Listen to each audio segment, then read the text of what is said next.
वर्षभरा होत आहे. असे आपल्या सर्वांचे लोकप्रिय नवनिर्वाचित खासदार लोकनेते निलेश लंके यांचे प्रथमतः मी आमच्या कुरुंदगाव व कुरुंदगाववरून आलेल्या सर्वांच्या वतीने हार्दिक हार्दिक असे स्वागत करतो. कुरुंदसाठी नेते आपण आमदार असताना भरपूर निधी दिला आहे, जवळजवळ 1 कोटीचा निधी दिला आहे. आता आपण खासदार आहेत, नक्कीच तो दुप्पट निधी देतील, 2 कोटीपर्यंत देतील असे आम्ही कुरुंदकर अपेक्षा करतो. व आमच्या गावातील 2-3 रस्ते बाकी शिवाय माता रस्ता असेल, भोसले वस्ती रस्ता असेल, नरवाडी वस्ती, हे किरकोळ रस्ते ते आपण 5 वर्षात नक्कीच पूर्ण करतील. नाही तर तुम्ही ते खासदार झाला पण तुम्ही आम्हाला सुद्धा खासदार करून टाकले.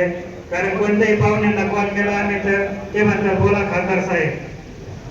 अशा प्रकारे नेते आपण निवडून आलात त्याबद्दल मी सर्वांच्या वतीने सहर्ष अभिनंदन करतो. बोलण्यासारखं भरपूर आहे. धन्यवाद.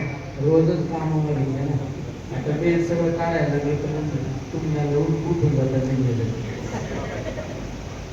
5 वर्ष तेच केलं ना.